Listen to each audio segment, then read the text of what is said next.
Salve, salve aí você que nos acompanha para mais uma transmissão do Ágora Podcast. Esse podcast aqui que você tem acesso aí a toda semana, a nossa transmissão ao vivo, a nossa conversa. Lembrando que esse é um espaço onde amigos decidiram se reunir para conversar e trocar ideia.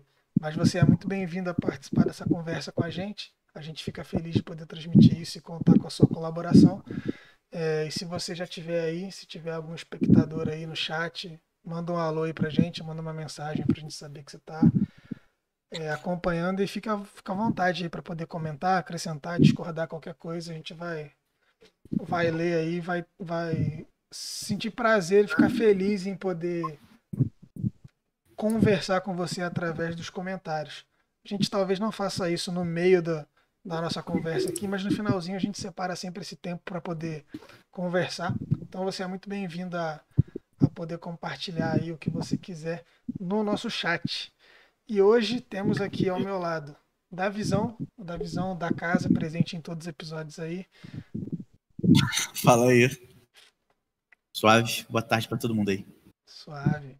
Aqui embaixo de mim, Israel Vieira, assíduo aí sempre também, figurinha da Salve. casa. Manda um alô pra tua caravana aí, Israel. Fala, caravana do Meia. Caravana do Meia, seja Semana bem-vindo. passada aí foi bem legal. E hoje, pela primeira vez, nós temos aqui, ó, no cantinho, grande Isaac Sui. Isaac Sui ainda não foi apresentado. Então se apresente aí Que homem. devidamente, Isaac. Quem é você? O que você faz? Qual a sua função? Meus queridos, eu sou Isaac. Tava vendo aqui, eu sou o único paulista, né? Que tem aqui. Sim, hoje sim. Inclusive é o único paulista. Paulista, o único oriental também. Descendência taiwanesa aqui. E é isso, sou ministro na Igreja Presbiteriana Vida Nova, de São Paulo.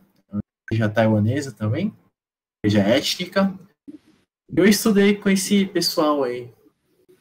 Show de bola. Foi um dos nossos amigos de seminário também, e como a gente falou, né, vem falando nos episódios, esse é um papo entre amigos. A gente se conheceu e aprofundou a nossa amizade por causa do seminário, e a gente mantém esse contato, mantém estudando, alguns mais que outros, eu vou confessar, eu estou na parte dos outros. Mas a gente sempre conversou, sempre debateu, sempre gostou de trocar ideias sobre aqueles temas que chamam a nossa atenção e a gente tem estudado. E esse podcast é resultado disso, é uma iniciativa que começou nesse grupo. Então o Isaac aí também faz parte desse nosso grupo de amigos aí que conversam de forma mais assídua, talvez. E tá aí hoje com a gente. O Rafão não pôde estar com a gente aí, infelizmente. Mas quem sabe semana que vem ele se faz presente. E para hoje nós temos aí um texto muito querido por nós. Eu acredito que todo mundo gosta. Por nós não. Com esse risinho aí, mas ele gosta também. Brincadeira, gosto sim, é legal. Vamos parar o zap aí, fazendo um favor, quem tiver. E assim, é um texto que marcou o nosso período de seminário, querendo ou não. Eu e o Davi, a gente ficou mais viciado aí nos estudos do Gênesis. Talvez o Israel também teve um período que ficou bem forte na pegada com a gente de estudar o hebraico e os textos do Antigo Testamento. Então isso, querendo ou não, influenciou esse nosso grupo, né? Porque a gente vivia conversando e vivia falando e vivia fazendo umas afirmações assim, só para contrariar mesmo e só para botar a lenha na fogueira de alguns textos. Mano, se pudesse... Se existisse uma banda para representar o nosso tempo de faculdade, era só para contrariar, sem dúvida. Sem dúvida. A gente nem acreditava no que tava falando, era só para causar mesmo. Era só para contrariar, Algumas afirmações clássicas aí, né? A Bíblia inteira copia Gênesis 1 e 2, então só preciso ler Gênesis 1 e 2. O resto é o resto. A gente vivia falando isso para zoar a galera. Então a gente vai falar hoje sobre Gênesis 1. Vamos falar sobre um texto específico hoje, não vai ser uma matéria, uma área do estudo da teologia, mas vai ser sobre um texto específico. Então eu convido você que estiver aí nos acompanhando, seja ao vivo, seja depois. Eu recebi um feedback aí de uma galera que tem ouvido a gente depois, nos grupos aqui que compartilham, não sei como é que tá na igreja de vocês, mas vários amigos aqui da minha comunidade têm compartilhado esse feedback que não podem muitas vezes ouvir ao vivo por estar trabalhando ou coisa assim, mas depois ouve e eu tô ficando muito feliz, cara. Tem recebido Caramba, uns maneiro, mano. feedbacks interessantes aí de alguns amigos que têm gostado bastante de acompanhar nossas conversas e se sentem incluídos nessa conversa com a gente. Isso tem sido bem legal. Então, vamos lá, todo mundo abrindo a Bíblia aí, vamos ler o texto de Gênesis, capítulo 1. Vai ler em qual versão, João? Eu vou ler uma das minhas Na versões versão preferidas para se correta, ler né? o Antigo Testamento, a Bíblia de Jerusalém. Vai isso estar eu tô vai tá ao eu falei, contrário não, para realmente vocês é uma boa aí, né? tradução. Vai estar ao contrário para vocês na transmissão, mas é a Bíblia de Jerusalém. A iluminação também capítulo. Yerushalém. Mas estamos que estamos. Maneiro, mano. Então vai, manda bala. Deixa eu só pegar aqui o chat da live. Deixa eu ficar esperto aqui. Ah, já está mutado. Porque podia repetir o áudio. Só para deixar o chat aberto aqui. Se alguém comentar alguma coisa, estou online. O pai tá on. Temos aqui bastante gente no chat. Israel Vieira comentando. Menino bom esse aí. Manda um abraço pra ele. Um abraço, Israel Tem Vieira. 6 pessoas assistindo aí. Se você tá assistindo a gente, dá um Dá um alô alô aí, porque pra gente talvez saber que seja você só tá a aí. gente que está se assistindo. E como a gente é bem niilista, niilista não, narcisista, a gente não liga pra isso. A gente gosta de se assistir também. Tô brincando. Falei a palavra errada, né? Querendo Ele fazer meteu um piada. helenista. Erra a Caramba, piada, né, mano? Pra falar só porque narcisista, eu fala falei niilista. caíram as 2 pessoas que não somos nós 4. Oi? Só porque eu falei caíram as 2 pessoas que não somos nós 4. Agora Aí, só tem. Eu não tô assistindo, não, cara. Tem uma pessoa. Opa. Eu não sei se Só o meu aí. conta como assistindo, porque eu tô transmitindo, né? Eu não sei se a página de transmissão aqui conta. Então, beleza. Cara, Deve estar com se não vergonha. conta, nós fomos enganados todo esse tempo. Deve estar com Tem que ter vergonha de comentar sorteio. no chat. Um feedback que eu Tem recebi sorteio. também é que o cara tava trampando no carro, ouvindo no celular, né? O ao vivo, e a gente pedindo comentário e o cara não conseguia comentar, que ele tava dirigindo e falou assim, pô, queria comentar para eles verem que eu tô aqui, mas. Então, se você não pode comentar, Maneiro. tá no Alt Tab aí, tá fazendo o trabalho da faculdade, da escola aí, mas tá ouvindo a gente, legal. Você é muito bem-vindo também. Fique em paz, não precisa comentar não, né? Obrigado, não. Não bata seu carro para comentar aqui no vídeo. É importante, eles são. Então vamos lá. Gênesis capítulo Vamos ler o texto aí. Gênesis capítulo 1, a partir do versículo 1 também. No princípio, Deus criou o céu e a terra. Ora, a terra estava vazia e vaga, as trevas cobriam o abismo e um sopro de Deus agitava a superfície das águas. Deus disse, haja luz, e houve luz. Deus viu que a luz era boa, e Deus separou a luz e as trevas. Deus chamou a luz dia e as trevas noite. Houve uma tarde e uma manhã, primeiro dia. Disse Deus, haja um firmamento no meio das águas, e que ele separe as águas das águas. E assim se fez. Deus fez o firmamento que separou as águas que estão sob o firmamento das águas que estão acima do firmamento. E Deus chamou ao firmamento céu. Houve uma tarde e uma manhã, segundo dia. Deus disse que as águas que estão sob o céu se reúnam num só lugar e que apareça o continente. E assim se fez. Deus chamou ao continente terra e a massa das águas marés. Marés, estou viajando aqui por causa do surf. E a massa das águas mares. E Deus viu que isso era bom. Disse Deus, que a terra verdeje de verdura, ervas que deem semente e árvores frutíferas que deem sobre a terra, segundo sua espécie, frutos contendo sua semente. E assim se fez. A terra produziu verdura, ervas que dão semente segundo sua espécie, árvores que dão, segundo sua espécie, frutos contendo sua semente. E Deus viu que isso era bom. Houve uma tarde e uma manhã, terceiro dia. Deus disse que haja luzeiros no firmamento do céu para separar o dia e a noite, que eles sirvam de sinais tanto para as festas quanto para os dias e os anos, que sejam luzeiros no firmamento do céu para iluminar a terra. E assim se fez. Que Deus fez os 2 luzeiros maiores, o grande luzeiro como o poder do dia e o pequeno luzeiro como o poder da noite. E as estrelas, Deus os colocou no firmamento do céu para iluminar a terra, para comandar o dia e a noite, para separar a luz e as trevas. E Deus viu que isso era bom. Houve uma tarde e uma manhã, quarto dia.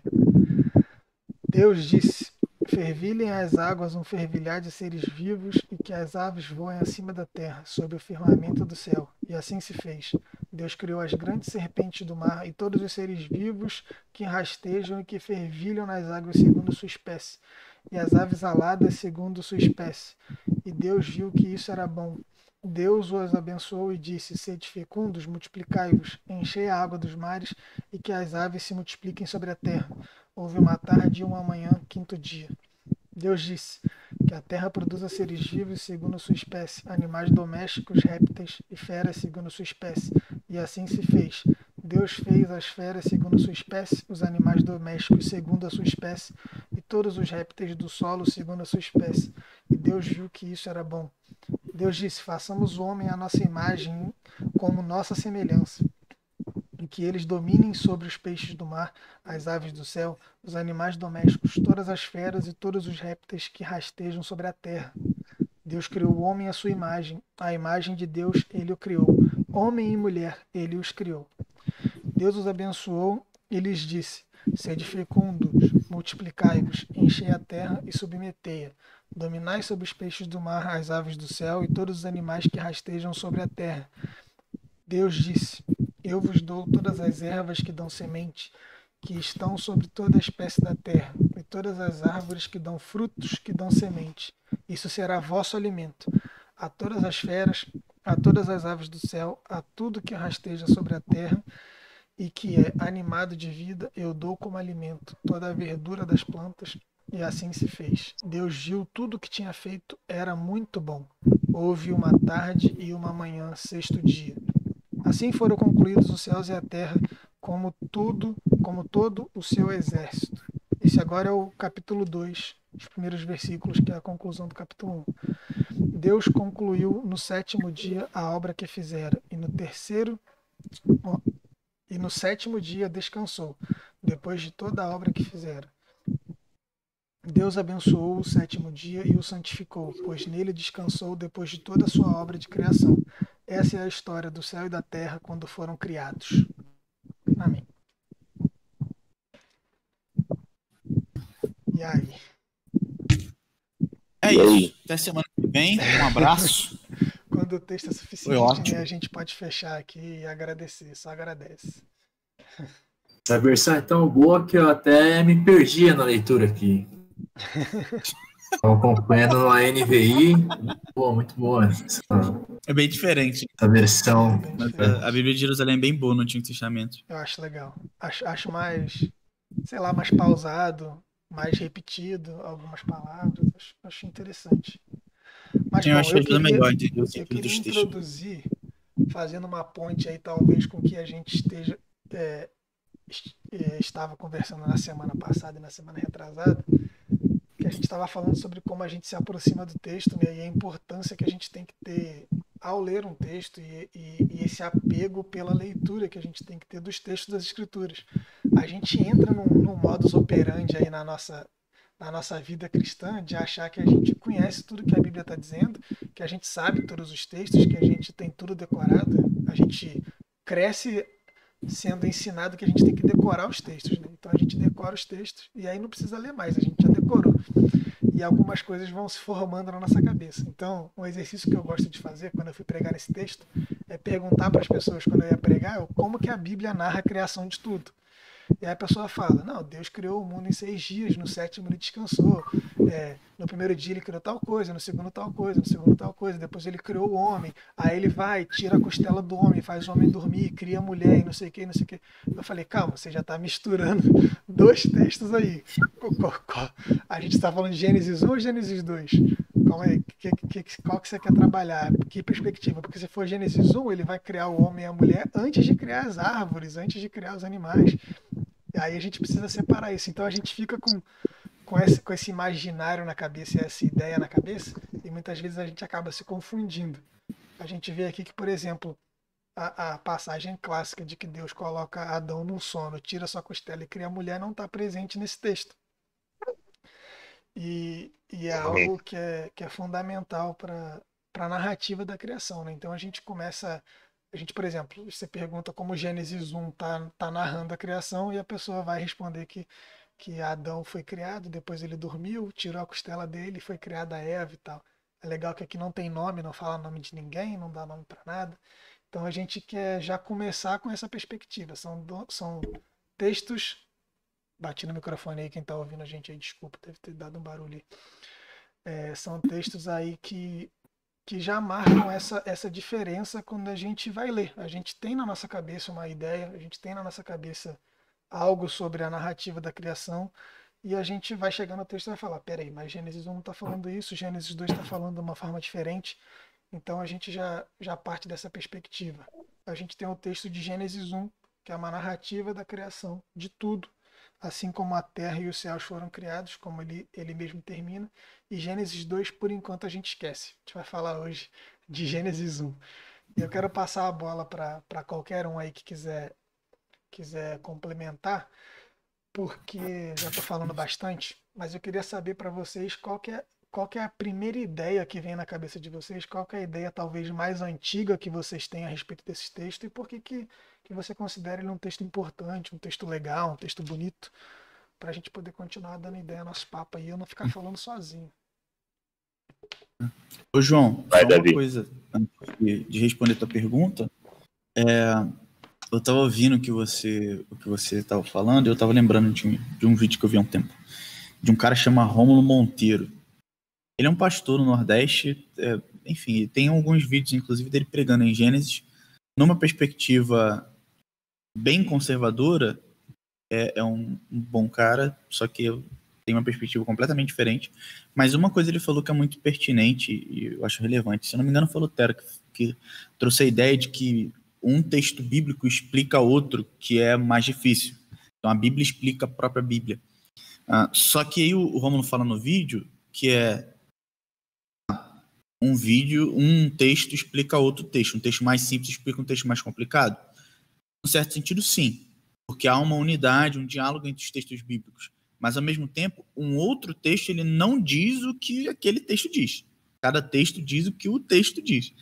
Então, por mais que você possa usar um segundo texto para ajudar a elucidar o que está tratando no texto que você está lidando, cada texto fala uma coisa diferente. Então, isso precisa ser respeitado. Eles podem se auxiliar, pode ter uma intertextualidade, um diálogo entre os textos, e isso é importante, essa abordagem canônica e tal, mas antes disso você precisa respeitar cada texto. Então, não é uma preocupação do texto explicar outro, né? Sim, ele está dizendo alguma coisa por si mesmo. Não é uma obrigação de um texto explicar outro texto, a maioria das vezes, né? Talvez existam alguns textos que se colocam na obrigação de explicar outros. Por exemplo, a gente tem aí diversos textos de Paulo, algumas passagens de Jesus que ele está explicando outros textos. E aí essa afirmativa faz mais sentido, mas em grande maioria, né? Não é obrigação de um texto. Primariamente, o texto está falando sobre o que o texto está falando, ele não está explicando o que está falando. Exatamente. Vamos lá. O que chama atenção? Deixa eu dar um. Vai, pode. Dar o primeiro palpite. Eu não li, eu não estou com minha Bíblia aqui, eu estou ouvindo. E para quem está ouvindo esse texto, especialmente a versão de Jerusalém, talvez.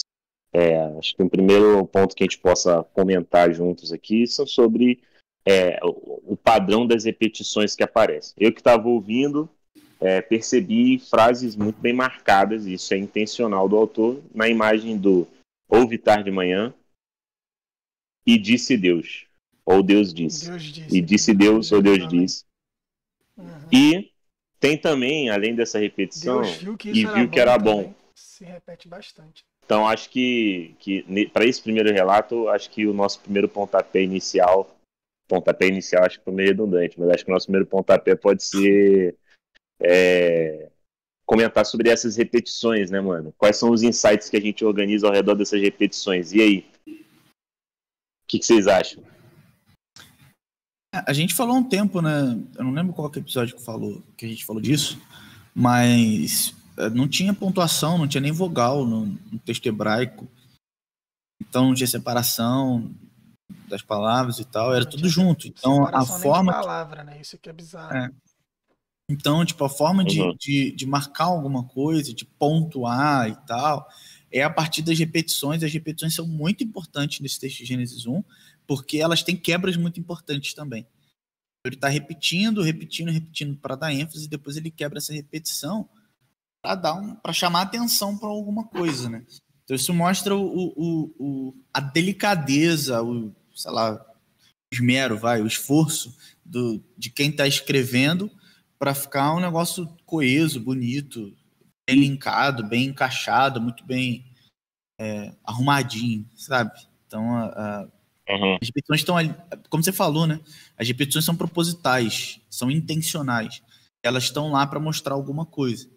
Então, e disse Deus, para mostrar que é por meio da palavra de Deus, e Deus é o agente.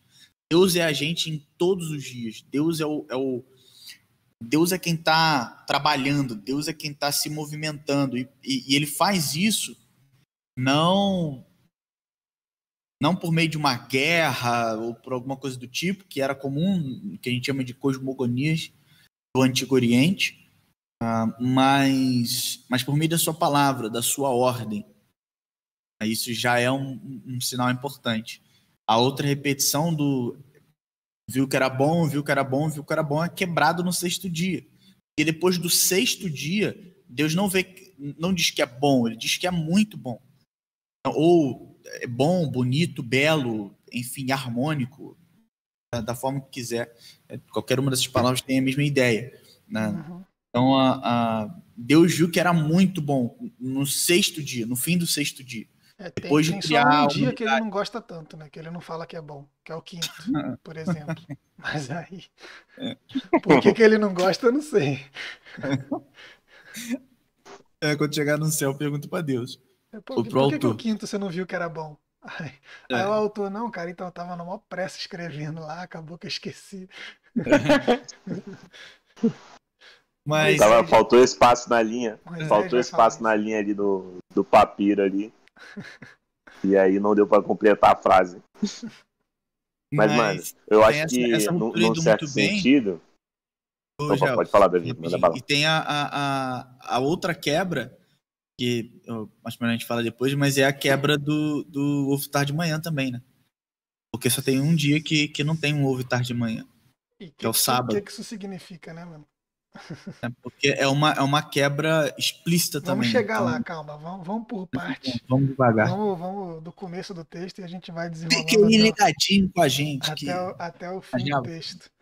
Então, começando do princípio, né? No princípio, Deus criou o céu e a terra. É isso. Uma percepção que eu tive isso no seminário, nas nossas aulas, né, com o grande Israel Cifolelli, nosso professor aí, queridíssimo de Antigo Testamento.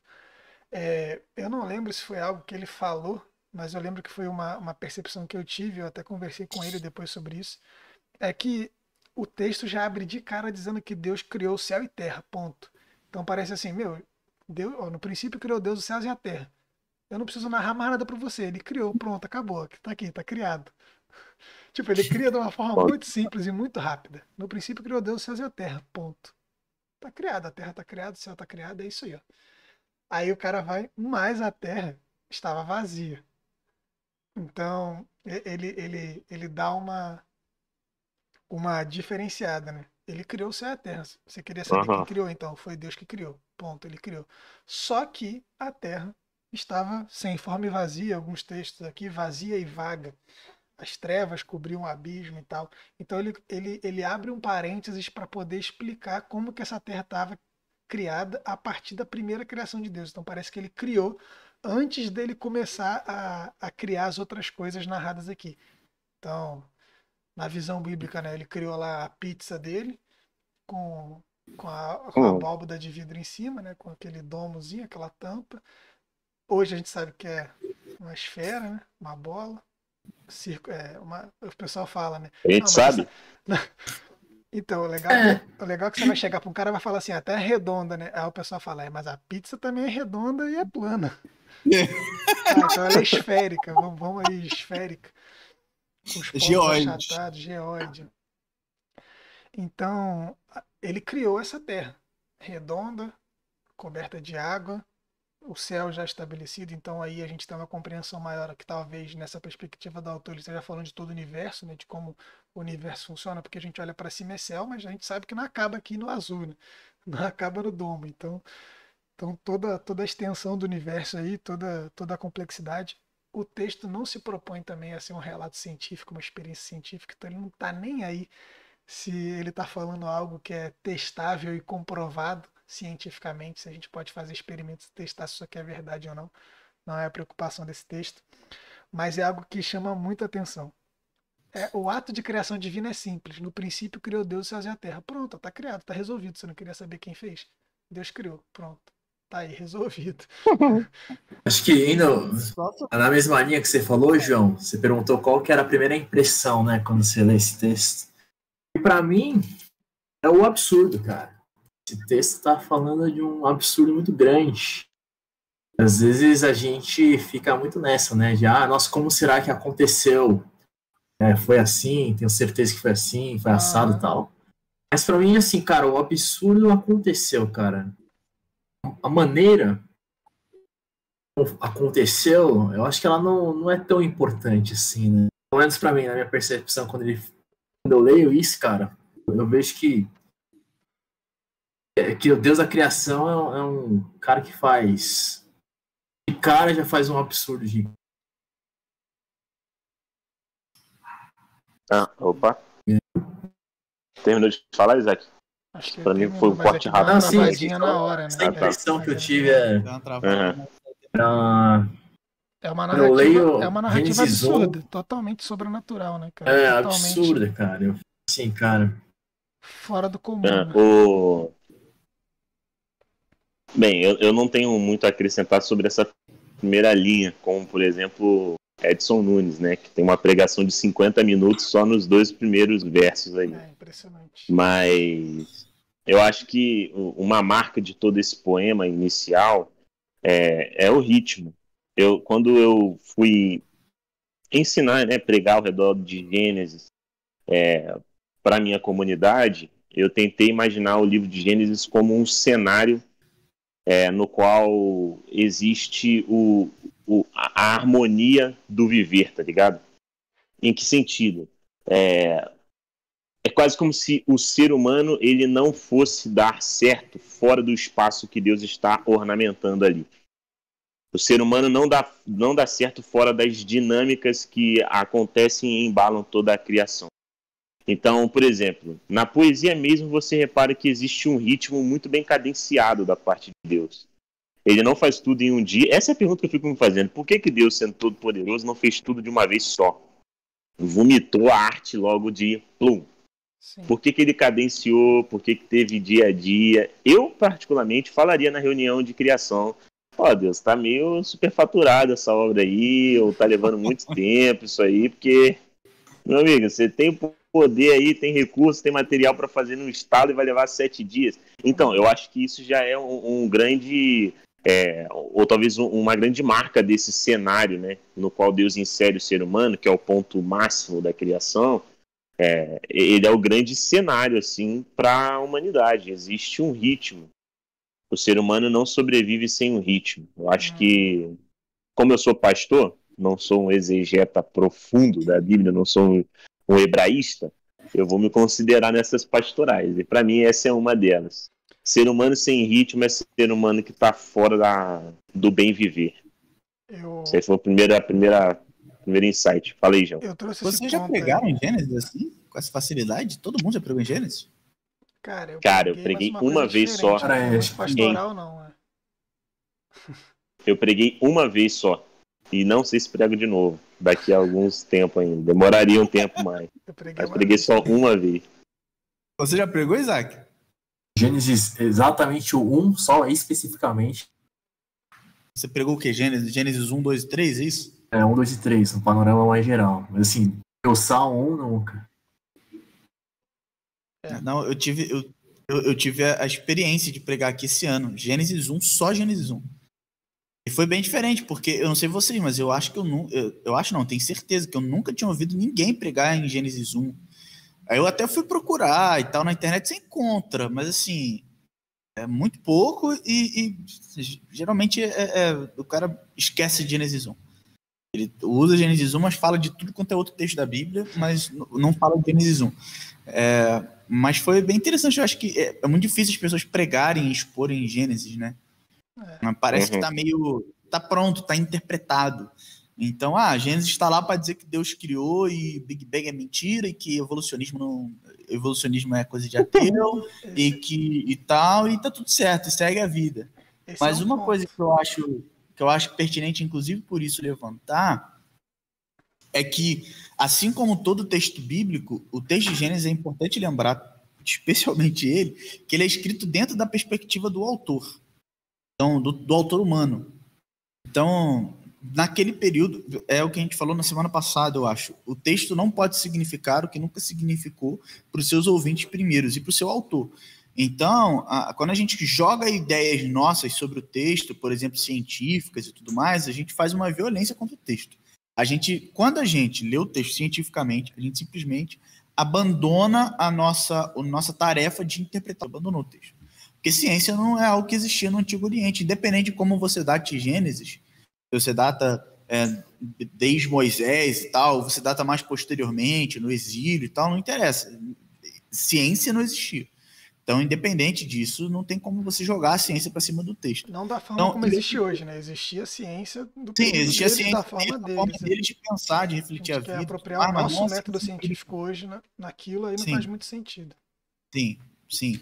E aí uma coisa que é legal, se você procurar, você ouvinte, e eu não sei se vocês já fizeram esse exercício, de procurar essa imagem de como os antigos orientais enxergavam o mundo. E você tem imagem na internet, você procura por abóbora terrestre ou cosmovisão no Antigo Oriente, sei lá, coisa assim você acha. Uma hora você acha. Aí você percebe a lógica que está em Gênesis, que é terra, água, embaixo da água tem um Sheol, em torno da terra você tem uma abóboda celeste que segura as águas. Eu acho que eu já falei até sobre isso aqui, que tem como um muro, uma barreira que envolve um domo, isso, que envolve a terra e tem água lá em cima desse domo. Esse domo tem portas que Deus abre e Deus fecha. E no firmamento, ele termina no domo. O firmamento é da água até o domo. E no firmamento, no céu, onde está na parte mais alta, está sol, está a lua, a parte mais baixa está a nuvem. E por isso que, inclusive, algumas leituras mais literalistas tentam dizer que o firmamento, que as águas de cima de Gênesis são as nuvens e tudo mais. Só quando você entende isso, já percebe que essa leitura é problemática, porque o texto diz que em cima do firmamento tem água. Então, as nuvens não podem ser as águas de cima e tal. O texto não está tratando de uma divisão científica literalzinha, assim, certinho, do jeito que a gente espera. Ele está dando uma informação, ele está construindo, ele usa uma linguagem comum no Antigo Oriente, que é a linguagem mitológica, mas ao mesmo tempo não chega a ser um mito, porque para ser um mito você tem que ter guerra entre deuses, você tem que ter um monte de elementos que Gênesis também não tem. Então Gênesis tem muito em comum, Gênesis 1 tem muito em comum com as linguagens do contexto de Gênesis, mas ao mesmo tempo tem muita diferença. Então, por exemplo, pensando na primeira frase, e criou Deus os céus e a terra. Deus criou. Quem Deus? Deus. Um Deus. O Deus de Israel. Então, e aí quando você vai lendo o relato, não tem uma guerra entre deuses. Não, a água, que em outros relatos é um deus, e que apanha de um outro deus e tudo mais. Não é bem isso. Deus diz a água ir para um lugar, a água vai e acabou. A água não é Deus em guerra com outro Deus. Deus é um só. O sol não é o Deus como o Deus dos babilônicos. Não. O sol é uma criação de Deus. Deus diz, haja sol, tem sol. E quando Deus manda o sol brilhar, o sol brilha. Então, ao mesmo tempo que há uma linguagem mitológica e até poética para construir alguma ideia, ele está dando alguma mensagem. E eu acho que tem algumas coisas aí importantes que a gente pode ir olhando. Mas a principal mensagem de Gênesis 1 é que Deus é Senhor. E que para mim é a principal mensagem da Bíblia toda. Mas Deus é rei. Deus reina. Deus é soberano. Porque é por meio da ordem dele que as coisas tomam forma. É por meio da ordem dele que as coisas se organizam. E uma coisa, e eu vou passar a palavra, a gente vai conversando, é que tem muita discussão só sobre esses primeiros versos aí. De tipo, porque tem várias formas de ler. Eu indico, inclusive, tem um podcast do Bibotalk, que é A Origem, que é sobre um livro que lançaram na Thomas Nelson, que é sobre 4 perspectivas sobre a criação. Então, não é só o pessoal que chama da teoria do criacionismo da Terra Jovem, né, que a Terra tem 4.000 anos e tudo mais. Não é só crente, não é só quem pensa assim. Eu não penso assim. Eu acho muito problemático pensar assim. Mas ninguém daqui pensa assim. Oi? Acho que ninguém de nós 4 aqui pensa assim também. Sim, que a Terra foi criada há 4.000 anos e tudo mais. Ainda tem gente que defende essa ideia, tudo bem. Mas tem outras perspectivas cristãs e não são ateias e coisas do tipo. Então sugiro esse podcast do Bibotal, que é A Origem. Mas tem muita discussão sobre isso. Para mim, eu entendo o primeiro verso como um resumo de tudo que vai acontecer embaixo. Essa leitura de Sfollelli eu vejo um pouco diferente. Porque tem gente que vai entender que, porque Bereshit, né, que é Bereshit, no princípio, na verdade, é um tempo onde Deus criou os céus e a terra. E aí, a partir do Gênesis 1:2, ele fala da formação. O que está acontecendo em Gênesis 1 é uma formação, é uma atribuição de função. No Antigo Oriente, existir é ter função. Aí, então, Deus teria criado e depois ele começa a dar função depois de um tempo. Bereshit é uma ideia de tempo não linear e tal. Enfim. Mas eu só acho que ele tá resumindo e depois ele começa a descrever esse resumo. Para mim é basicamente isso. Presente, professor.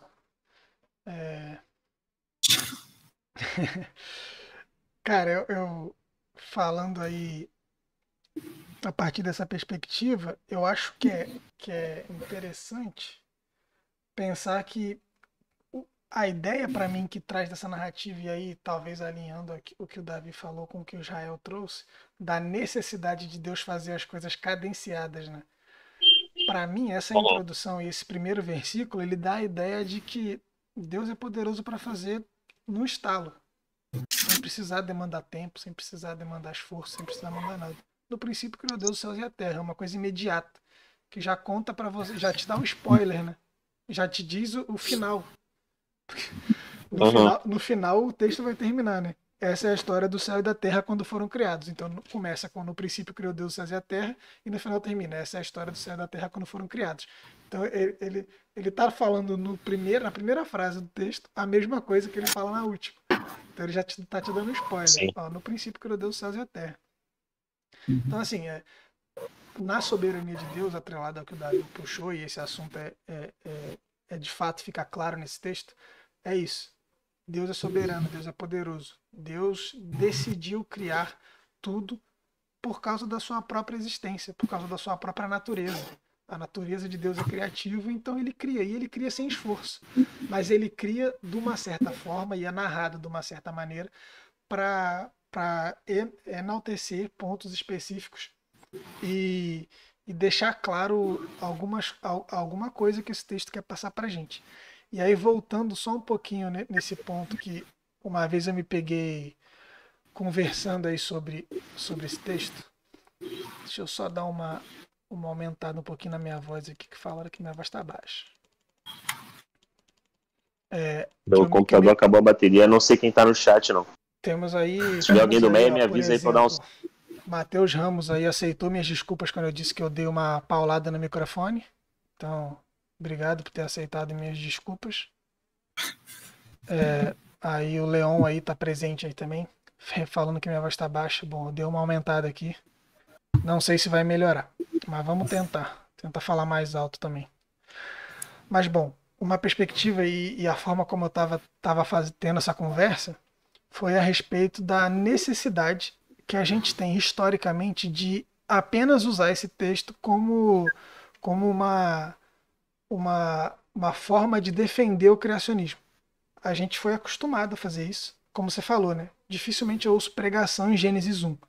Ninguém prega em Gênesis 1, a não ser quando quer convencer um ateu de que Deus criou tudo e que as coisas não aconteceram ao acaso. Aí você vai pregar em Gênesis 1. Então a gente perde muito do texto, a gente perde muito o sentido do texto, porque a gente usa ele como uma simples uma linha de defesa no nosso discurso de criacionista. E a gente está perdendo muitas vezes o que está por trás do texto.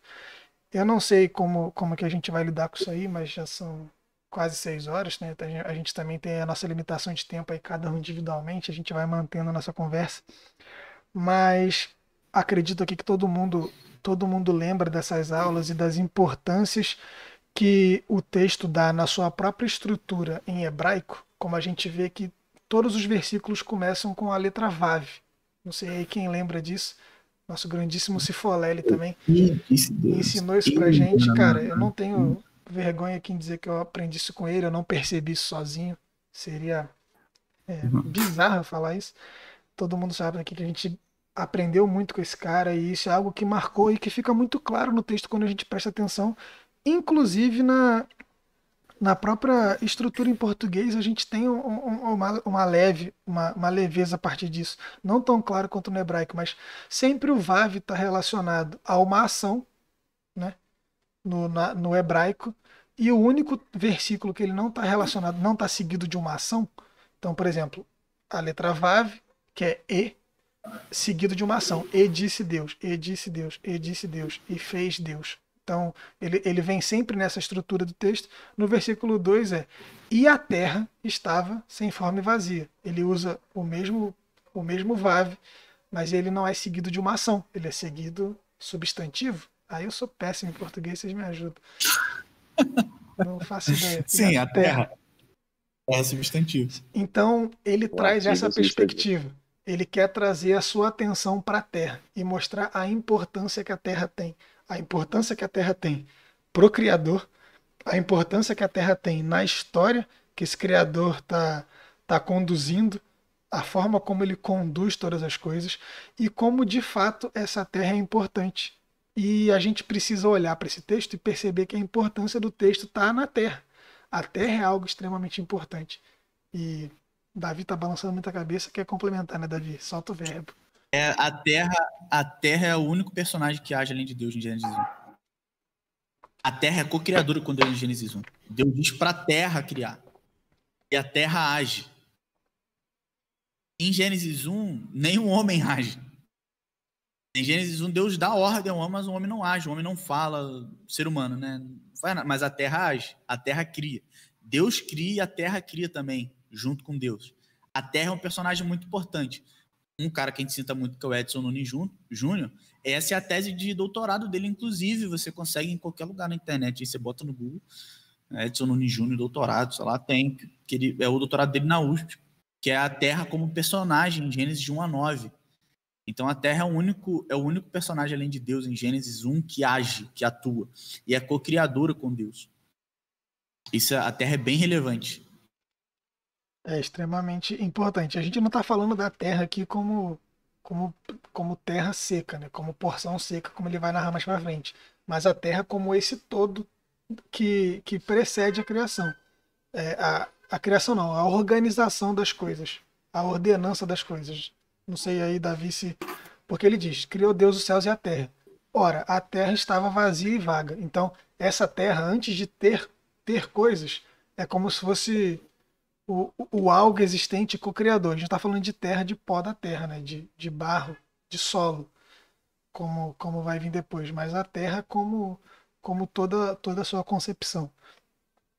E para mim, também é algo que é muito claro e que a gente aprendeu e que a gente vai concordar e que eu acho interessantíssimo a gente passar aqui, é essa ordenança divina, essa ordem divina. Isso foi algo que me confundiu muito, eu não sei se vocês tiveram essa confusão também, porque quando a gente fala de ordem, a gente parte do princípio de que Deus está ordenando as coisas, mas Deus também está dando ordem às coisas como palavra dita, né? Ordem. Eu dou uma ordem e você me obedece. E aí, como o Davi falou, Deus ordena que a terra faça e a terra também é um agente, é um co-criador nesse período da criação. Então Deus ordena a bagunça que estava, a terra antes dele fazer surgir todas as coisas, esse caos que estava, essas trevas que cobriam a terra, essas águas que cobriam toda a superfície da terra. Ele começa a ordenar essa bagunça, a dar ordem a essas coisas, e por isso a ordem da criação é importante, porque ele está ordenando, colocando tudo em ordem e com suas ordens, com as suas ordenanças, com as suas palavras de ordem. E isso eu acho que dá uma perspectiva de ordem totalmente diferente, muito mais ampla, né? Sim, porque a ordem de Deus é a ordem para promover vida. Deus é Senhor, mas ele não é Senhor para ele ter o mundo do jeito que ele quer, porque ele é um general mau e tudo mais. Deus, ele é Senhor e ele usa o seu reinado, o seu senhorio para promover vida. Quando Deus ordena, e a ordem de Gênesis 1 é sempre... Deus cria primeiro o ambiente, então Deus cria a água, aí depois ele cria os seres aquáticos. Ele primeiro cria o céu, depois ele cria os seres as aves, né? Os seres que voejam. Então ele vai criando essa estrutura de... Primeiro cria o ambiente propício para que haja vida, primeiro ele cria a planta, para depois ele criar o homem, para que o homem possa se alimentar da planta, do banquete que ele deu, que é a planta. Então Deus vai sempre criando o mundo propício para a liberdade, para a vida. Então já pensando em aplicações, né? A gente está muito falando do texto. Não, mas a gente tem um tempinho ainda. E sim, tem muita não, mas coisa.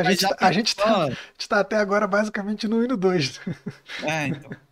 Mas pensando já nessa questão, o que eu falei da terra, por exemplo, a importância da ecologia, e que a gente trata tão mal, a terra que sofre hoje por conta da nossa escolha. Então a terra é muito importante. A gente, apesar de na Bíblia a terra não ter essa ideia de um ser independente e tudo mais, de ter inteligência e tal, mas a gente vê que a terra é muito importante na Bíblia hebraica como um todo, né, no Antigo Testamento, mas aqui em Gênesis 1 também. E a gente precisa pensar um pouco mais ecologicamente, pensar um pouco mais na valorização do nosso planeta. Então isso já traz uma aplicação diferente para a nossa vida enquanto seres humanos. Isso traz uma ideia de unidade também, porque todo mundo vive na mesma terra, todo mundo vive no mesmo ambiente, na mesma casa comum, e ela foi feita para promover vida. E se ela não está promovendo vida, é porque a gente está fazendo alguma coisa que está matando ela. Está atrapalhando ela de fazer a função que Deus deu para ela, que é promover vida. E a segunda coisa que eu já penso, né, falando que você tinha acabado de falar. Caramba, me fugiu. Eu falei da terra antes, você citou agora Oh, meu Deus. Esqueci completamente. O caos, a ordem, a ordem. A palavra de ordem e ordem como ordenar o caos, ordenar a bagunça. Isso. E diante a terra era sem forma e vazia. Essa expressão, né, Tohu Vavohu, aparece outras 2 vezes na Bíblia. E a ideia é de um deserto ou silencioso, ou sem vida.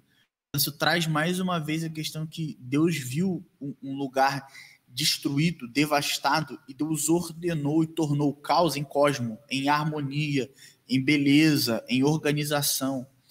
E toda vez que na nossa realidade, na nossa vida, a gente vive experiência de caos, e o mundo hoje está um caos de certa maneira, é porque a ordem de Deus não está sendo ouvida, não está sendo obedecida. Porque Deus é aquele que organiza a vida para que haja mais vida, e cada vez mais vida. O problema é quando a gente quebra a ordem de Deus e quebra o estabelecimento da direção de Deus para a sua criação, buscando uma falsa liberdade, buscando nossa autonomia, buscando o que a gente acha melhor, e acaba que a gente produz morte ao invés de produzir vida. Então, essa é outra aplicação logo de cara que eu penso lendo o texto de Gênesis. Deus é aquele que, por meio da sua palavra, da sua ordem, do seu mandamento, ele quer reestabelecer a ordem. Enquanto o mundo está em caos, Deus está no mundo tentando restabelecer, trabalhando para restabelecer a ordem, e ele nos chama como sua imagem, como seus representantes, para também trabalhar junto com ele, nessa restauração da ordem dele, da ordem que promove vida na nossa sociedade, na nossa família, enfim. Davi, a gente tá falando muito, mano. né? Nossos amigos aí. O Isaac tá meditando ali. Vocês estavam falando, estavam lembrando da famosa cena de Nárnia, né, cara? Do livro. O Sobrinho do Mago, né? Quando o Aslan vai cantando lá. Isso é doido, né? As coisas vêm Essa em narrativa harmonia, é legal. vão se criando, vão se harmonizando e os bagulhos vão... E as crianças ficam maravilhadas com o que tá acontecendo, né? Com a voz, né? Com Então, o rugido. É muito legal, muito Era bonito. tudo, né, cara? Eram os bagulhos se formando com uma canção. Acho que é muito isso também, né, cara, que Deus faz, assim. Mas Deus tá muito presente, igual o Davi falou, cara. Da hora. Quebra essa canção, né? Verdade. Muito talvez muito, assim, fácil da gente interpretar de uma forma visual como se deu esse processo, né? E é um distanciamento que a gente tem, é uma coisa, como o Isaac falou desde o começo, é uma narrativa de algo absurdo, de algo que a gente não tem capacidade de entender a possibilidade disso.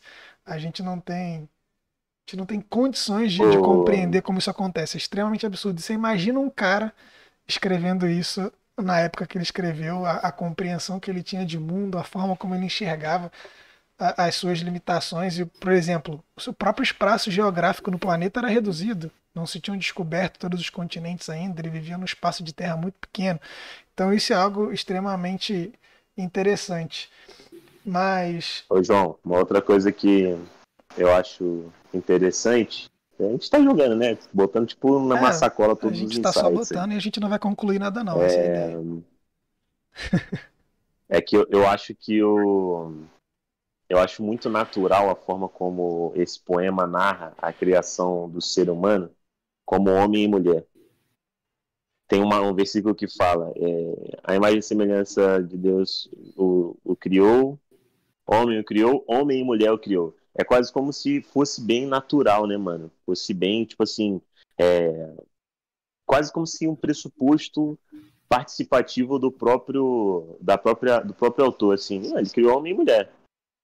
O que já no segundo relato não aparece. O de Gênesis 2, você já tem a criação do homem, depois você tem a criação da mulher a partir do homem.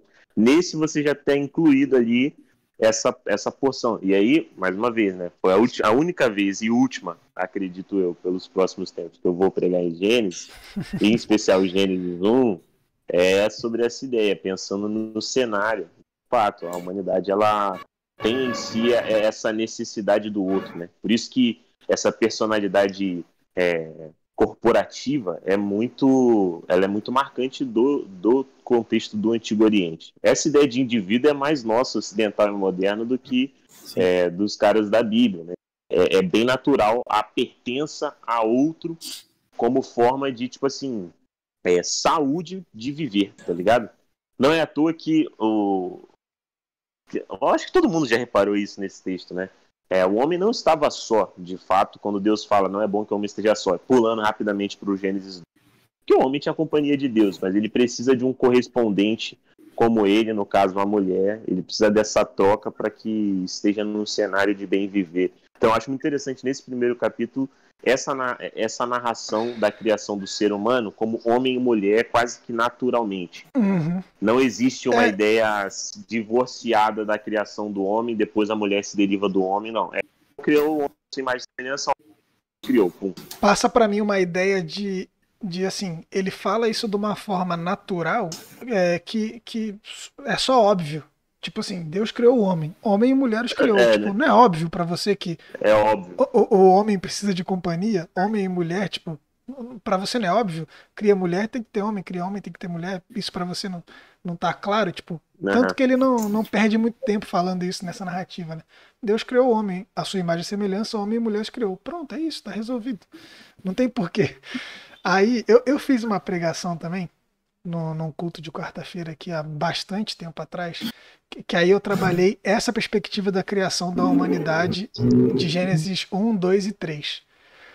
Mas aí a minha intenção foi, a gente vive hoje, e aí foi uma pregação bem sobre essa questão da luta por direitos igualitários, quem sou eu, né, para falar, mas eu usei do meu espaço para isso, mas de como a gente percebe ao longo da história a mulher sendo subjugada pela figura masculina e tal, como tudo isso acontece e como isso é claro no texto de Gênesis 1, que essa diferença não acontece.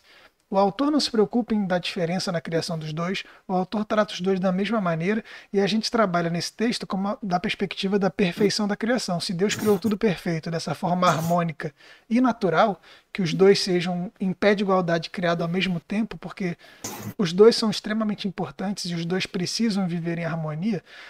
Aí eu fiz essa ponte, né? No Gênesis 2 a gente já vê que o homem é criado primeiro, e aí ele vai criando as outras coisas e o homem meio que participa dessa criação porque ele não cria planta porque não tinha homem para cultivar o solo. Então vai tendo esses desenrolares aí, talvez uma. Eu não sei como vocês encaram isso, mas naquela época eu tratei dessa perspectiva de que já tem uma influência grande aí de como a sociedade se organizou para poder descrever aquela parte da criação ali. Então a sociedade se estruturava com a figura masculina responsável pelos afazeres, assim, digamos, principais para que o mundo funcione, né? O homem se coloca nesse lugar especial aí que para o mundo funcionar precisa de mim. Então, para Deus criar as plantas, precisa de mim para cultivar o solo. É uma coisa interessante como essa narrativa passa essa impressão.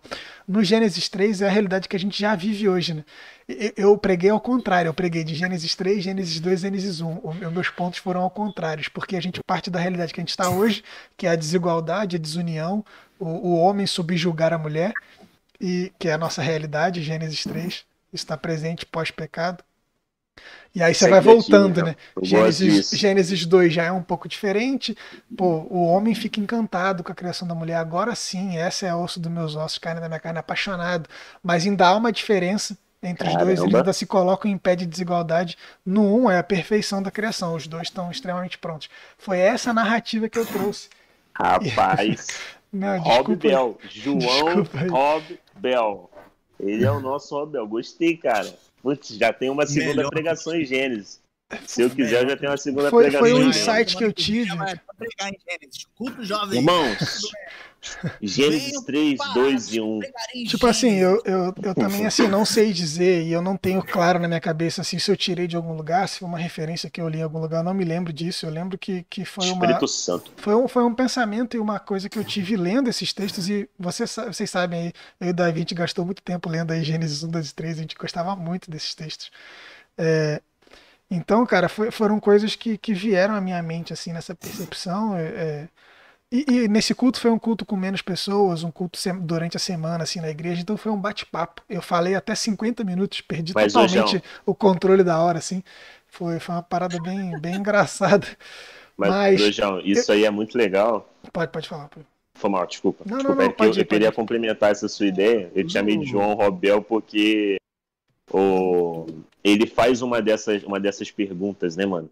De que, tipo assim, se você começar a contar a história em Gênesis 3, que é basicamente onde está organizada a nossa teologia, a gente tenta falar que o ser humano é pecador. Só que se você começa a contar a história de Gênesis 1, o ser humano ele não começa como um pecador, o ser humano começa como um cooperador com Deus na criação e cuidado do mundo. Se a gente começa a falar de Gênesis 3, então eu gostei muito desse retorno que você fez, porque olha como é que isso mudaria até a nossa evangelização, mano. A gente hoje evangeliza nessa medida. A gente quer mostrar que a pessoa ela é pecadora. Só que eu tenho um monte de amigos, exatamente. Então, você é pecador e Deus te ama. E ela vai falar, não, o que eu fiz? O que eu fiz de errado? É. Só que se você começar a mostrar como as coisas deveriam ser e como estão, a pessoa então fala assim, opa, caramba, é verdade. Peraí, então quer dizer que era para ter uma correspondência assim, servil, parceira entre eu e o meu outro parceiro da humanidade? Mas o que está acontecendo que tem ódio? Aí a gente consegue explicar o que aconteceu. Você quer dizer então que era para ser mais fácil a gente viver? É isso? Você está querendo dizer isso? Que era para ser fácil? É isso. Quer dizer que a nossa vivência podia ser mais harmônica. É isso? Menos. Porque aí você fala. Era pra ser, então. Aí Não você é, fala, né? não, era. Não é. Eu vejo que não é. Então calma aí, deixa eu te explicar. É um link Felipe, muito mais. Aí você vem com 5 pontos calvinistas. Não, então, porque você é. Não é com a tua pulseirinha lá, né? Então, ó, o verde. Exatamente. Mas eu gostei muito, João. Gostei muito. Uma outra coisa que uma eu das quero. abordagens mais criativas. Que eu vou levantar a bola aqui pra vocês rapidinho, Davi, só pra falar. Porque a gente já chegou na parte do homem e eu queria fazer um link como eu enxergo isso. Como, para mim, esse texto passa uma perspectiva de afunilamento também. O Gênesis 1 ele tem essa ideia de afunilamento. E aí a gente pode debater aqui se a gente vê algum sentido nisso e por que a gente acha que isso é importante, mas, como eu falei, o texto começa narrando de uma forma meio que assim, no princípio criou Deus os céus e a terra, ele criou a totalidade do universo. Essa é a visão que passa na minha cabeça. Criou a totalidade. Agora, nessa terra, ela estava assim e assim. Então ele começou a fazer isso, isso, isso. Ele foi criando e foi gerando esse espaço onde há vida. E ele foi. Agora, a partir disso que ele viu que é bom desde o começo, porque no começo ele cria tudo e ele não está muito satisfeito. Então ele agora começa a dar a sua ordenança, dar a sua cadência para que possa cada vez mais ficar do jeito que ele quer, do jeito que ele imagina, do jeito que ele gosta, do jeito que ele se sente bem. É engraçado quando a gente começa a pensar com essas perspectivas para Deus, né? Como Deus gosta, Deus é perfeito, não vai ter nada que ele não. Então, mas aí o texto narra assim: ele começou a criar as coisas, ele foi vendo que era bom, ele foi ficando feliz, satisfeito, ele foi gostando. Quem sou eu pra falar que Deus é assim, né? João quase soltou. Não tem nada que Deus não gosta, porque Deus é perfeito, ele gosta. Aí você segurou, falei, moleque. Deu aquela. Pensou anti-cancelamento teológico. Não, então, e aí ele vai, né, afunilando as coisas. Ele vai afunilando. Essa é a impressão que dá. Não também com grau de importância, né? Talvez não seja isso que eu esteja querendo falar aqui, mas ele vai afunilando até chegar à criação do homem. E ele vê no homem essa responsabilidade de tomar conta de tudo aquilo que ele criou. Ó, eu criei isso tudo aqui que é bom. Eu tô muito feliz com tudo isso que eu criei. Eu vi que tudo foi bom. Menos o quinto dia. O quinto dia foi mais ou menos ali. Eu não achei bom, não. Ali tava, sei lá, em tava cima meio disso cansado. que você tá falando, duas coisas, eu acho, mano. Uma é, aproveitando só uma consideração no Abraham Joshua Heschel, dele falando que, grande Heschel, inclusive, Deus em busca do homem. O Davi tem PDF, mande um e-mail pro Davi. Mano. E aí mande uma mensagem pro Davi que você consegue PDF. E ele diz, ele quer enfatizar muito isso de que ele viu que Deus viu que era bom. Ele falou, eu fico imaginando se nós estivéssemos lá e talvez a primeira palavra que a gente fosse usar para dizer sobre a criação inteira é que a criação era bonita, bela, esplêndida, mas ele fala, mas Deus viu que é bom. Que ele lê essa narrativa nessa perspectiva de que ali o ser humano é inerentemente, ou a criação é inerentemente boa. Fiquei entreaberto, não sei, mas eu achei interessante. Que a palavra também ela aparece na Bíblia como uma ideia de beleza também. Eu não vou discutir com o Rabino. Não, mas é que bom. Então, mas é aquele negócio, né? A gente se perde às vezes no significado das palavras, mas bom passa para mim uma ideia de ser algo muito mais complexo que apenas belo. O belo está incluído dentro do bom. O belo, o harmônico, o correto. E aí a gente pode variar. O que é bom é bom, né? Bom e mal, se a gente for mas eu queria trazer, pegar né? essa palavra que você usou, João, do complexo, porque Sim. talvez eu vejo nesse afunilamento aumentando a complexidade Sim, do que Deus está ali com manuseando. certeza. Então, vai passando pelos seres, vai passando, até que chega talvez no ponto mais complexo da criação, e não complexo no sentido de difícil, no sentido de, tipo assim, bem emaranhado, bem... não é você fazer um... Tipo, não é um miojo. Vai no miojo, e aí você vai assim, vai ter uma... E aí vem o ser humano, só que não é o último estágio, né? Não, não é. Talvez o ponto E máximo também aí, é o sábado. e aí a Não, gente vai, é por isso que vai entrar nessa discussão do sábado já já, mas só para finalizar essa minha Se parte for desse afunilar conceito bastante, de afunilamento, quando ele vai afunilando, ele chega na criação do homem, ele vê que é muito bom e ele fala assim, beleza, trabalho concluído, agora eu posso descansar, posso sentar aqui e relaxar. Eu tenho alguém à minha imagem e semelhança que vai compreender essa criação tão bem quanto eu compreendi, que vai achar tão bom quanto eu achei, e ele é responsável agora por administrar isso tudo aí. Eu acho isso extremamente, cara, bizarro, assim, cara. Que responsabilidade, mano. Que doideira, cara. É, a única palavra que define é então, doideira, que doideira. ó, falei do sábado sabatista aí, já ficou ligado já. eu quero inverter a imagem do João. Ao invés da ideia de um afunilamento para Uma baixo, mas pirâmide. como se estivesse subindo um monte. E que você vem da terra, que é grande, você vai subindo o monte, e o monte tem esse afunilamento. E é como se Deus fosse criando e chega num primeiro momento, que já é um ponto alto do monte, que é a criação do ser humano. E como se Deus falasse para baixo, e olhasse junto com o ser humano e falasse, tá vendo tudo aí, ó? Tudo eu criei. E você vai ter a responsabilidade de criar. Porque ser imagem de Deus, muito se elaborou, muito se discutiu. Aí, na época que a galera era muito racionalista, falava que ser imagem e semelhança de Deus é porque o ser humano pensa, os outros seres não pensam. Aí depois, cada hora fala uma coisa diferente. Então resolve pra gente, Davi. Dá a resposta aí que vai resolver esse problema. Esse é o clickbait pra gente vender o nosso negócio. Olhando pro Vai sair só essa frase. Assim. E fazendo a leitura do... É porque assim, o pessoal faz a exegese da Bíblia toda. De Gênesis 1, não. De Gênesis 1 é criacionismo contra Big Bang. Gênesis 1 é... O nego abandona completamente. O relato científico da criação do mundo. Então. Todo o resto o pessoal faz exegese. Gênesis 1, não. Mas a ser imagem naquele contexto é representar. Então é como a ideia do post-ídolo, da imagem. E quando você chega numa região e aquela região é dominada por um certo império, mas a capital daquele império não é lá, o rei fazia um post-ídolo, ele fazia uma imagem dele. Então, hoje em dia, faria um busto.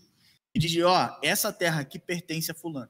Nós somos semelhantes a Deus, postos na terra, criada por Deus que está no céu, para ser a sua imagem, a sua representação. E ele está dizendo, a minha capital pode até ser aqui no céu, mas vocês são aqueles que me representam e cuidam da terra. E não só os reis, como era naquele contexto, mas toda a humanidade, homem e mulher. Então, não é só o povo de Israel. Não presente. Não são só os ricos, mas é toda a humanidade.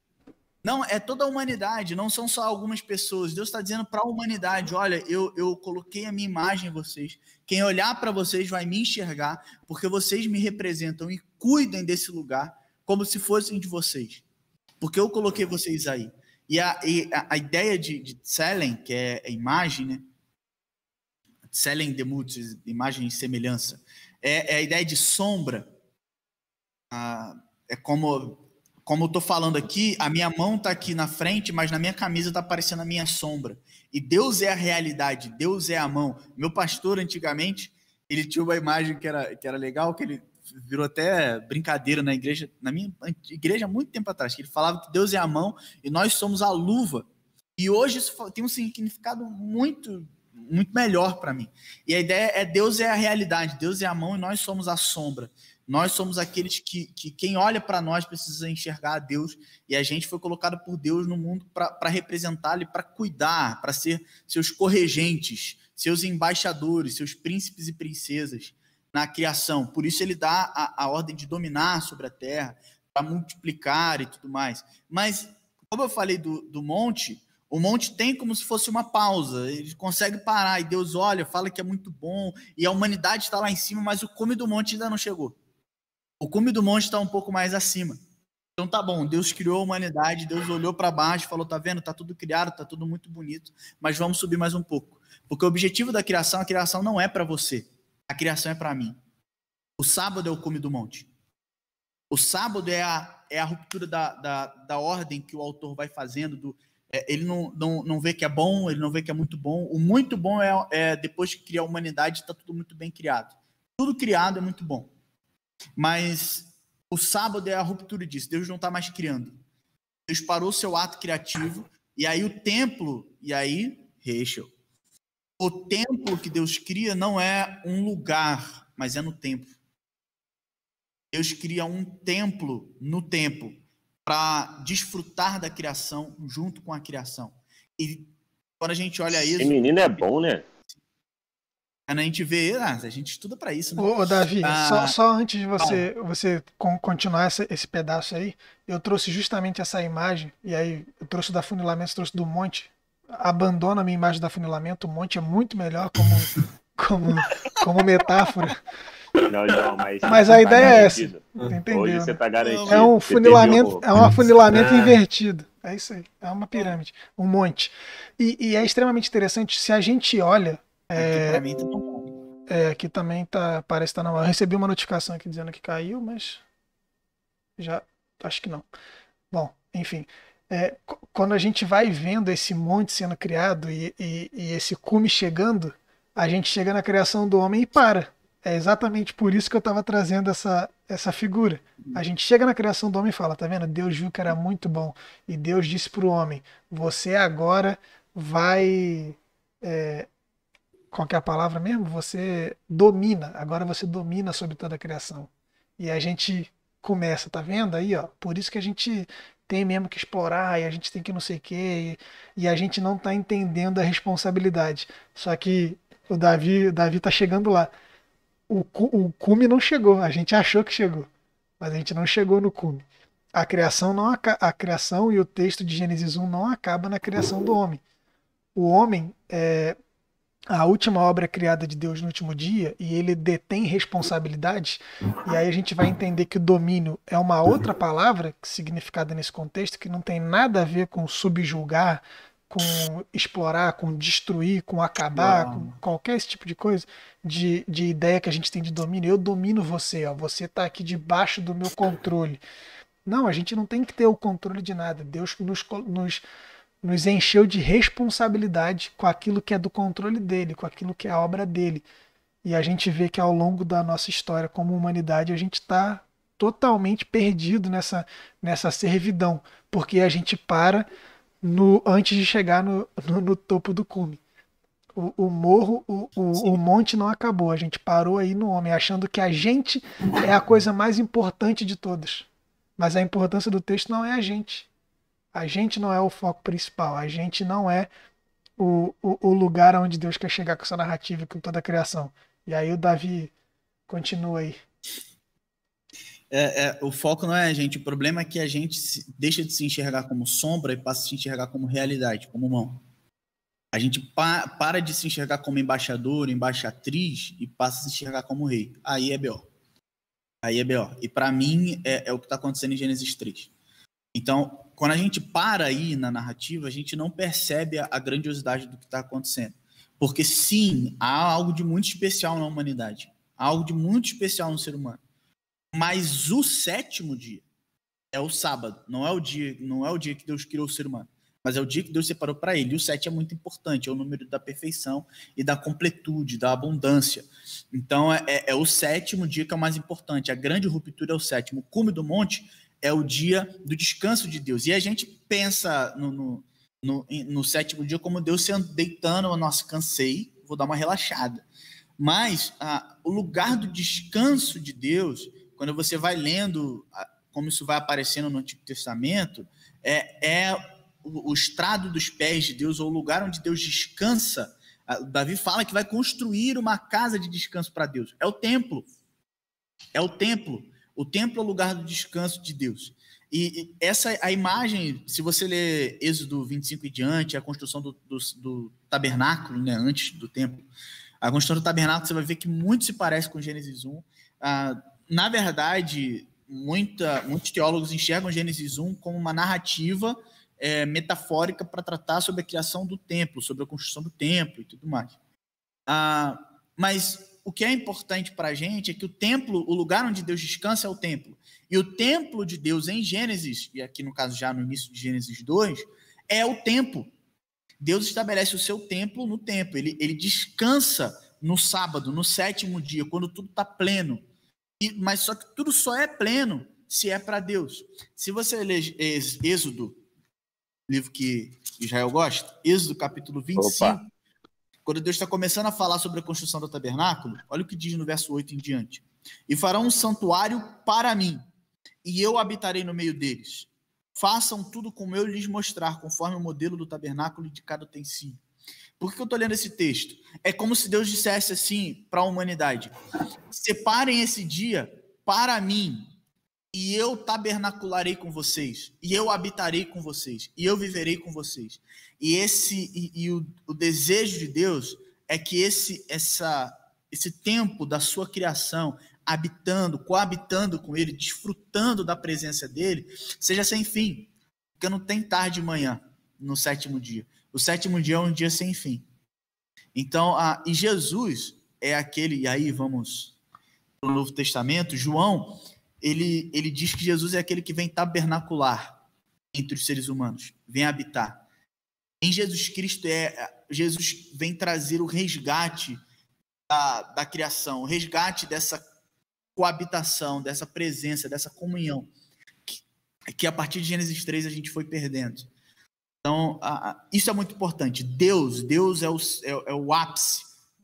Deus é para onde aponta a criação.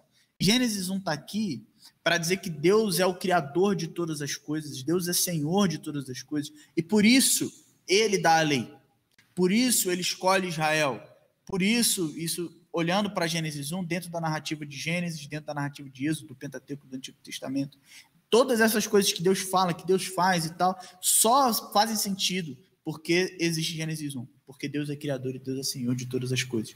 Por isso, o mundo tem uma direção para onde deve, por isso, nós temos uma forma certa de viver, por isso, a humanidade tem um jeito certo de conviver, por isso é importante e é pertinente a gente convocar a humanidade a viver de um jeito correto, a viver de um jeito que agrada a Deus, porque essa é a forma que a vida está vivida na sua máxima potência. E o sábado é o templo que Deus estabelece no templo para nos lembrar disso, que a vida só faz sentido quando ela é vivida para Deus e a partir do que Deus revelou. Cara, eu aceito. Eu aceito. Mas deixa eu só acrescentar aqui, eu realmente acho que eu nunca li Gênesis 1 direito. Conversar aqui e ter vários insights. E eu tive um insight aqui agora, né? Olha só. Insight não, é engraçado. Espíritos, revelação. Desculpa, iluminação, não pode ser revelação, senão... Revelação dá problema. E eu acho legal porque a maneira como é narrada, né? Ele não tá falando assim que Deus criou algo bom. Ele cria primeiro e depois Deus olha e fala assim, ele julga e diz... É algo bom, e pela perspectiva de Deus, foi algo que ficou bom. Mas a criação por si só, ela não é boa. Mas é justamente, acho que é isso que você falou, Davi. Ele cria da maneira dele, a harmonia que ele traz, aí ele olha e fala, não, aí ficou bom. E por isso que eu acho que porque a criação, depois da queda, ela é a mesma, hein? Ela não tá na harmonia que Deus a criou. Né? Eu nunca tinha pensado nisso, cara. Quando ele cria primeiro, depois olha e fala que ficou bom, é porque a criação ela tem uma abertura para ficar ruim também. Ele não faz sentido ele falar que olhar e ficou bom. Polêmico. Não faz sentido ele falar isso depois. Tem uma abertura para a criatura ser ruim, a mesma criatura ser ruim. Eu acho que é muito... É isso que você está dizendo. Oi? O mal existe como potência, como possibilidade.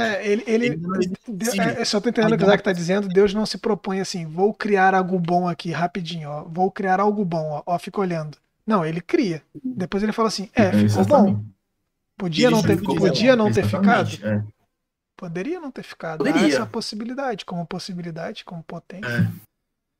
Porque acho que é o que acontece quando a queda vem, né? Mesmo a criação, ela tá potencialmente ruim. Entendi. Então, realmente eu tenho que ler mais. Gênesis 11. Bom texto.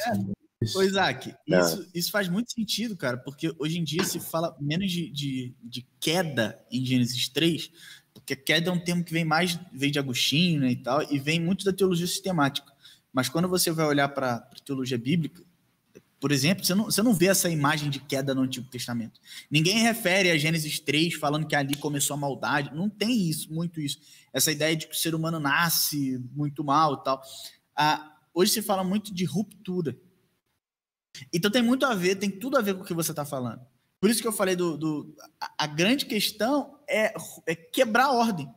Deus estabeleceu uma ordem específica e desse jeito tudo é muito bom, tudo vive harmonicamente, tudo é shalom, né? Paz, é integridade e tem justiça.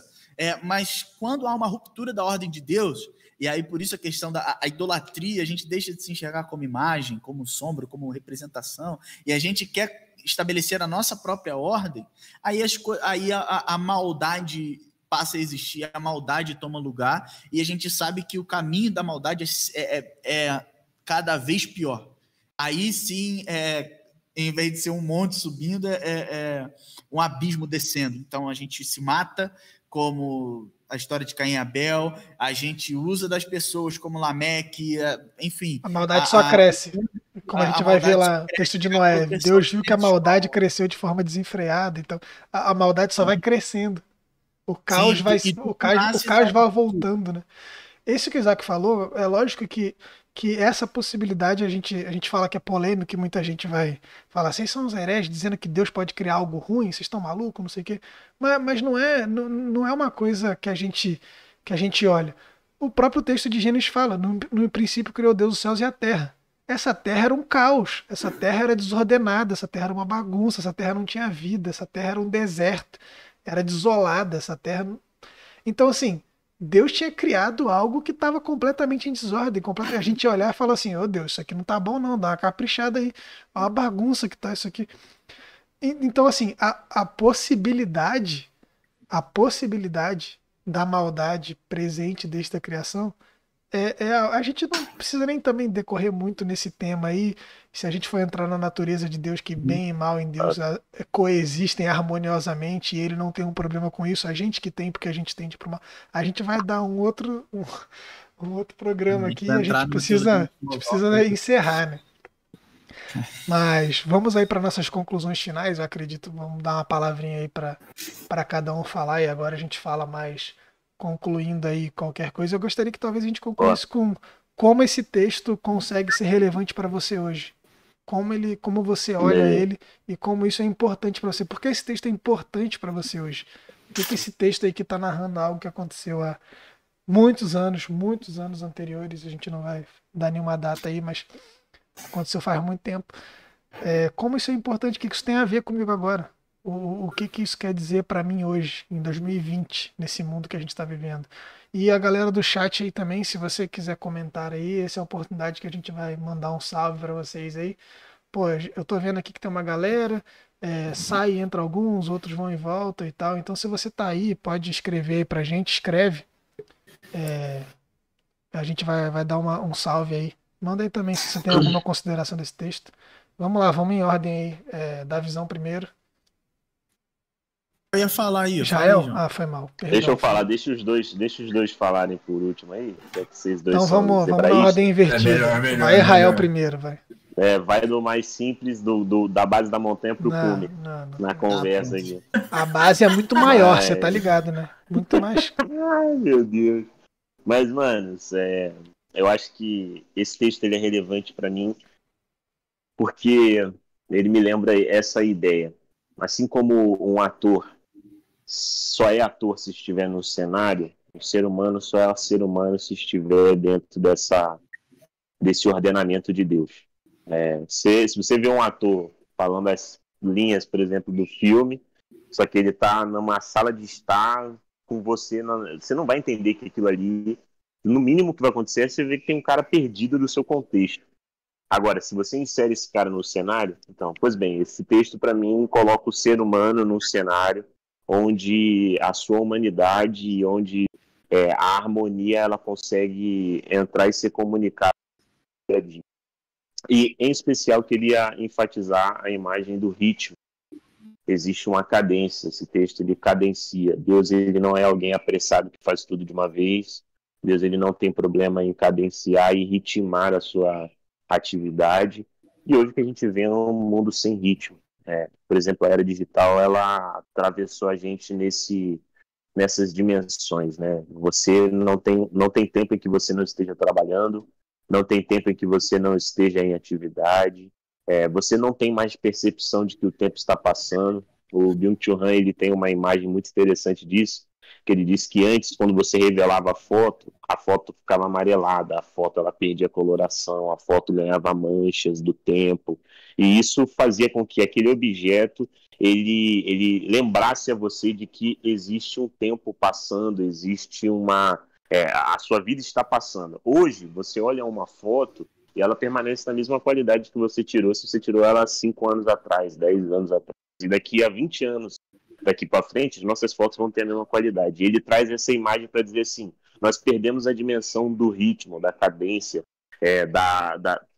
quase como se fosse tudo é agora, entendeu? E não vejo isso nessa criação. Então, eu trago essas duas coisas. O texto me impacta porque ele me lembra de que, para mim, a humanidade ser plena ou próximo de plena, ela precisa estar dentro desses limites aí que Deus criou. Passo a bola para o menino Isaac, nosso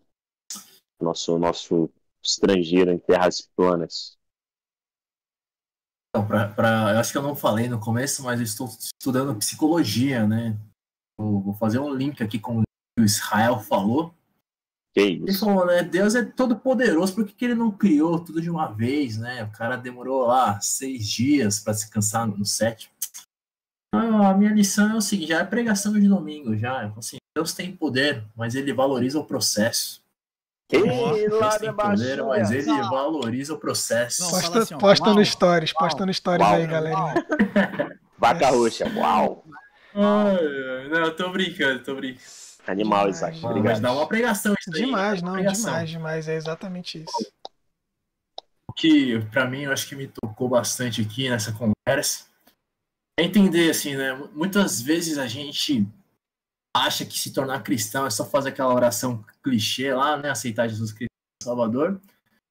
Mas a gente não busca viver essa harmonia que foi proposta pra gente. Muitas das nossas crises acontecem por causa disso, né? A gente não está disposto a entrar no ritmo dessa harmonia, né? A gente só quer viver a nossa vida e acaba sendo muito decepcionante mesmo. A vida cristã, assim, quando a gente quer seguir o nosso próprio ritmo, é algo muito decepcionante mesmo, né? Então, a proposta é a gente ter sensibilidade para entrar nesse ritmo, nessa harmonia aí que é desafiador, muito desafiador, porque vai muito contra o que a gente vive, né, no dia a dia, mas é o único jeito, né, não tem outro jeito. Boa. Parada, né? Legal. Subindo, montanha tá subindo. Eu vou deixar pro 7º dia aqui no final, então, eu vou falar agora. Tá o 6º aqui, por enquanto. Eu sou o 5º, que Deus viu e falou que não era bom, não. Ele olhou e falou, isso aí não é bom.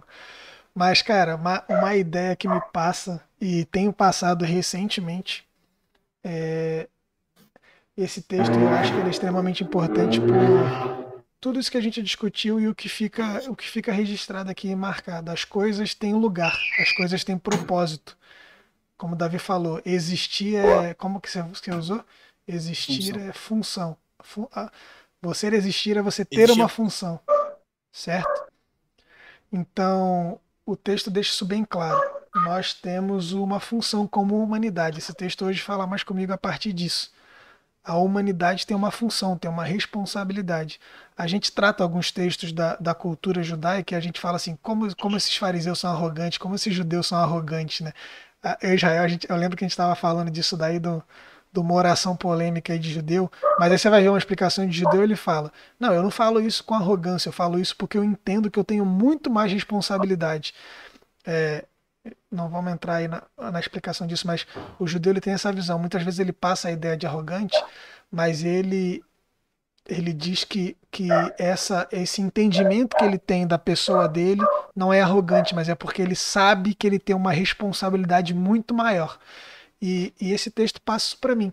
A gente tem uma visão arrogante da humanidade a partir desse texto. A gente acha que a gente foi o centro da criação, que a gente foi o ápice do monte, que a gente precisa dominar tudo, subjugar tudo, que a gente precisa botar tudo debaixo aqui, ó, da nossa autoridade. A autoridade da criação não é nossa. Nós fomos incumbidos de responsabilidade. E essa responsabilidade é o serviço. A gente serve ao dono da criação. A gente serve àquele que é poderoso para criar todas as coisas. E ele decidiu nos dar essa responsabilidade, a responsabilidade do serviço. Então a gente precisa se colocar no nosso lugar. A gente precisa entender a nossa função. Toda a criação, cada coisa foi colocada no seu lugar para exercer uma função. E a gente está sendo negligente com a nossa. E a gente precisa acordar. E esse texto é esse acordar para mim. Ele lembra isso para mim, que a gente precisa acordar para assumir nossas responsabilidades. Vamos lá. Chegamos, hein? Eu tenho Se prepara, querido aplicações. telespectador, querido ouvinte. Se prepara. Eu tenho duas aplicações. A primeira é mais geral, para nós como humanidade, é que Deus criou tudo que ele criou com uma ordem perfeita, completa, íntegra, para que haja crescimento exponencial de vida. Então, a gente precisa, toda vez que a gente dá voz, a gente reforça lógicas, discursos, posturas que são promotores de morte, de indignificação da vida, de diminuição do outro, a gente está indo contra a vontade de Deus. Esse texto, para mim, é uma convocação, a convocação que passa por toda a Bíblia, né? Voltem para mim, arrependam-se, retornem, voltem a dar vazão às lógicas que promovem vida e não morte, vida do planeta, vida uns dos outros, a sua própria vida. Deus nos deu uma potência de promover vida e a gente está matando a vida e usando uma potência nossa de promover morte. E isso é completamente contrário ao que Deus nos fez para ser.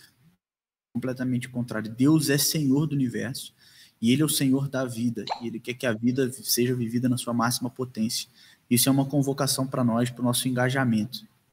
Mas a segunda aplicação, essa foi mais geral para nós como humanidade, a gente vai pensar em política, em um monte de coisa, mas algo mais pessoal pensando no Cume do Monte, né? E o Cume do Monte era o lugar exatamente onde ficavam os templos. Então, sábado, essa imagem do sábado como templo é importante. E é importante que você tenha uma disciplina de aplicação individual, né? Que você tenha uma disciplina de você lembrar qual o sentido da tua vida. Porque a gente, como diz o Reichel, a gente fica se matando para conquistar espaço. Mas o que realmente vale na vida não é o material, não é o bem material, não são as conquistas profissionais, no sentido de você ter uma posição grande na tua empresa, você ter tanto de salário, ou você ser bem visto na sociedade. Mas o que realmente faz a vida ter sentido e valer a pena, primeiro é essa nossa relação com Deus, com o Criador de todas as coisas, Senhor de todas as coisas. Mas tudo aquilo que é tempo. Então, mais importante do que o lugar que a gente está são as pessoas com quem a gente está. Mais importante do que o que a gente conquista é a caminhada, é a trajetória de autoconhecimento. Enfim, o tempo é mais importante que o espaço. Essa é a segunda aplicação. E a gente precisa de uma disciplina para nos lembrar. O tempo e as relações, as pessoas. Mais importante do que as conquistas são as pessoas que estão com a gente na caminhada até lá. Então, valorize mais os tempos que você tem com as pessoas que você ama. E isso é desfrutar muito bem da vida. E é necessário que você tenha uma disciplina de você lembrar sempre disso. De que a tua vida é para Deus e o mais importante na vida é o tempo e as relações, não o espaço. É isso. É isso. Eita. Rapaziada, eu curti demais. Muito obrigado aí a presença aí de nós Bom, quatro. tempo bom, mano. Todo mundo teve presente. Queria agradecer aí estar com vocês. as pessoas que se manifestaram no chat. Teve mais gente assistindo aí, mas o que eu consigo ver aqui, né, uma média de pessoas assistindo ao vivo, mas aí o Matheus Ramos, que participou aí, não conheço, eu acho. Matheus Ramos de Ávila, deve ser aí. Cara, eu acho que ele é lá Algum do brother grupo. aí, da hora. Pô, muito obrigado pela presença. Se você estiver aí até agora, fica o registro aí da sua presença. Pô, valeu, cara. Me desculpou por ter batido no microfone e feito barulho. A gente teve aí a presença do Leão também. O Leão é um brother que tá, pô, tá ouvindo todos. Ele é um amigão meu, um grande amigo meu. E ele tem participado de todos ao Pô, vivo. brabo, Quando mano. não pode ao vivo, ele participa aí também na gravação. Ele assiste depois e me dá os feedbacks aí. Ele falou que minha voz estava baixa. Pô, obrigado pelo feedback. Espero que tenha aumentado. Porque esse microfone eu preciso falar bem pertinho para a voz ficar boa. Se eu falo meio longe assim, ela fica mais baixa. Mas é porque eu fico mais livre para falar. Mas a gente vai se organizando. Por isso que esse é o teste 4. A gente não começou de verdade, ainda, estamos só testando. Mas valeu aí os dois que se manifestaram aí, tiveram presente. Acredito que até agora, pô, muito obrigado pela presença. A gente tem gostado bastante de conversar entre a gente, mas a gente também vai gostar bastante quando isso começar a se expandir e pessoas se sentirem interessadas em participar dessa nossa conversa. Minha voz tá rouca, é. Infelizmente isso daí não tem como resolver, eu acho. Mas valeu aí. Cara, até semana Valeu, que vem. gente. Toda terça-feira, às Deus 5 fez da assim. tarde. Valeu, mano. Beleza? Um abraço. Valeu aí, Davi, Isaac, Rael. Tamo junto. Valeu Falou, você mano. que nos Mas, acompanhou mano, aí, tanto no ao vivo quanto no não ao vivo. Toda terça-feira, às 5 da tarde. Compartilha com alguém que você acha que vai gostar desse papo, com alguém que às vezes tem um preconceito com pastores e teólogos. E vê que a gente é só pessoa normal conversando. O cara pode achar que pastor é tudo uns cara meio caretão e tal, não sei o quê. Não, a gente só conversa, troca ideia. Então compartilha com essas pessoas. Na verdade é. É que a gente que é meio estranho. É, estranho é a gente, tá certo, é verdade. Então valeu, muito obrigado pela presença. Semana que vem tamo junto aí às 5 da tarde de novo, terça-feira. Compartilhem a palavra e busquem conhecimento. Servia maluco.